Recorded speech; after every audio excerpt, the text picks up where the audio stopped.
And it happened that as we were going to the place of prayer, where's the place of prayer? For them, it would have been the synagogue. A certain slave girl having a spirit of divination met us, who was bringing her masters much profit by fortune telling. Following after Paul and us, she kept crying out, saying, "These men are bondservants of the Most High God, who are proclaiming to you the way of salvation."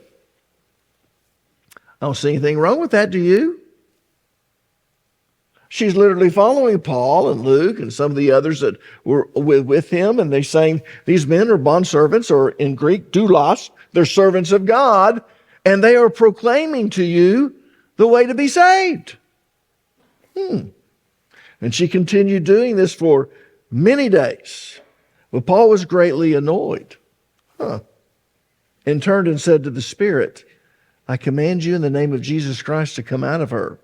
And it came out at that very moment. Now, this girl was a fortune teller, and she made a lot of money for her masters.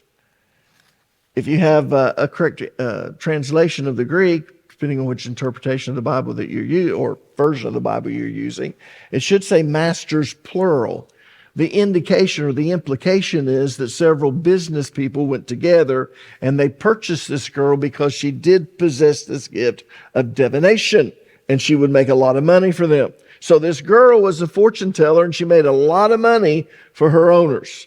But I want you to notice what she was saying. She was saying, these men are bondservants, doulos, servants of the Most High God, who are proclaiming to you, she's talking to the crowd, the way of salvation. In other words, how to be saved.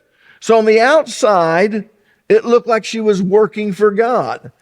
But in reality, she was demon-possessed. So how in the world did Paul know that she was demon-possessed and not just a new convert? Someone who listened to the way of salvation, got saved, and now she's telling all of her friends, and she's following. You need to listen to these guys. They're proclaiming the way to be saved. How did Paul know she was demon-possessed and not a new convert? He knew because he had the gift of discerning of spirits. You see, the gift of discerning of spirits detects and exposes Satan's counterfeit operations. In fact, the gift of discerning of spirits reveals the kind of spirit that is empowering a person who is manifesting supernatural power or abilities. Notice in verse 16 that this gift revealed the kind of spirit that possessed the slave girl. And it happened that as we were going to the place of prayer, a certain slave girl having a spirit of divination met us, who was bringing her masters much profit by fortune telling. Do you see that? She had a spirit of divination. Now, I want you to underline the word divination. Divination is translated from the Greek word puthon. Puthon. If you were to write it down, it would be pi, epsilon, theta, omega, nu. Puthon. And according to Greek mythology, Puthon was a gigantic snake, a python, who was the guardian and giver of the Delphic oracles. And supposedly in Greek mythology, Apollo killed Puthon and assumed his powers. He then chose an older woman to be his mouthpiece and to utter his prophecies. This woman was referred to or called Pythia in connection with the snake. And over time, Puthon came to denote any spirit of divination.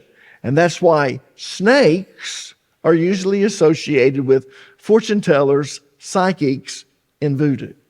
Have you ever noticed that? More specifically, pythons. Yeah. In fact, let me tell you a true story. When I was 23 years old, the Lord called me to preach, but I wrestled with it for about 2 years. No one knew that God was calling me to preach except for, in a sense, my wife.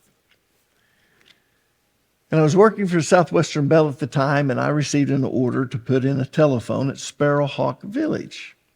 And you might not know this about Sparrowhawk Village, but at the time when it first began, it was actually a New Age school. It was a community that got together, and this lady had moved here. She had been told that this would be one of the safest places in the world for the end times. As a result of that, she came to Tahlequah. They bought the majority of Sparrowhawk Mountain. On top of it, they built a New Age school.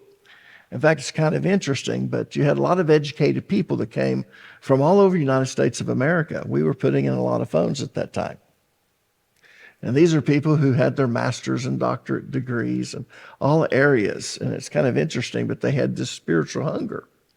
And at that time, they offered different degrees. Actually, they weren't accredited. They were certificates. But what's interesting is you could get a degree in thanatology.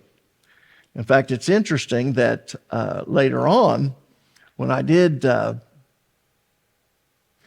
accept the call to preach on my life and God had me start a church, we actually had a lady who came from the island of Curacao. Her and her husband owned the Coca-Cola franchise for several Caribbean islands, so she was quite wealthy, and she came here to get her degree in thanatology. And she felt like if she really wanted to grow, that she needed to know the Bible, so she asked around, and someone told her the best teacher in town goes to a little bitty church and started one. And so she came to my church. And at about 2 months later, she got saved. And I learned a lot about Sparrowhawk, but I've deviated from my story, and you get older, you do that. Anyways, I was 23 years old. I got an order to put in telephones at this lady's house, so I went to put in the telephones. And because I'm kind of an extrovert, I usually would talk with people, and I got to talking to her and asked her why she moved to Sparrowhawk, and she told me that she came to actually teach some classes. I said, really, what are you going to be teaching? And she said, well, I'm going to be teaching channeling and fortune telling. So really, actually, she can call it fortune telling. She called it divination. And so I said, really? I said, I suppose that you channel? You guys know what channeling is, right? Okay, I'm going to assume you do. And she said, yes. And she said, it's an interesting story of how it came about.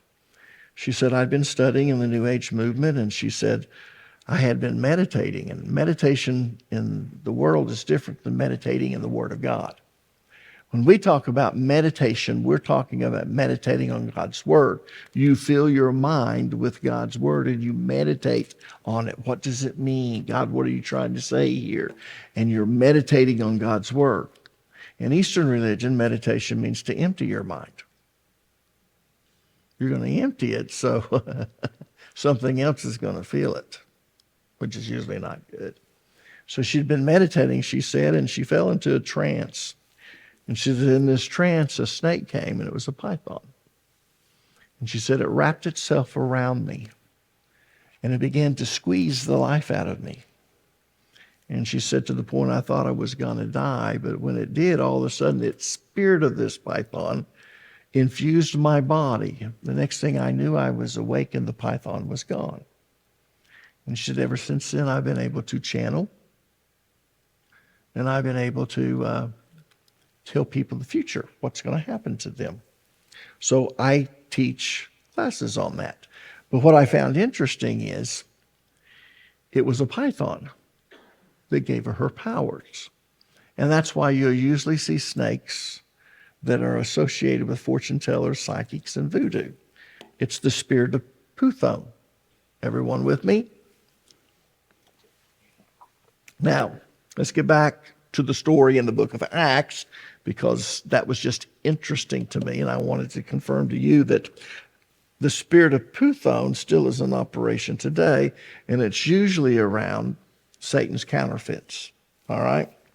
But the point I'm trying to make is this. The gift of discerning of spirits not only revealed that her manifestations were not of God, but they also revealed what kind of demonic spirit they were dealing with. You see, this gift not only reveals the identity of the spirit, but the character as well. Let me say that again. This gift not only reveals the identity of the spirit, but the character as well. So this is not just the gift of discernment. Well, I can tell that that man's a womanizer. Or I can just tell something's not right with them. That is the gift of discernment. I think some people have intuition and they can just pick that up. My wife, she can pick things up that I don't. The Holy Spirit has to tell me. we'll go to a party and she'll say after the party, "Ooh, did you feel the tension?" What tension? I'm just having a good time. And she'll say, "Oh, did you not know?" And she'll go in and she'll tell. And I said, "I had no idea. I'm just oblivious to that kind of stuff." Does that make sense? But if the Holy Spirit tells me something, it's different. But I want you to understand, this is not just the gift of discernment. It's the gift of discernment of, listen to me, spirits. And that's why it's defined as a supernatural enablement to discern the character and identity of spirits. Does that make sense?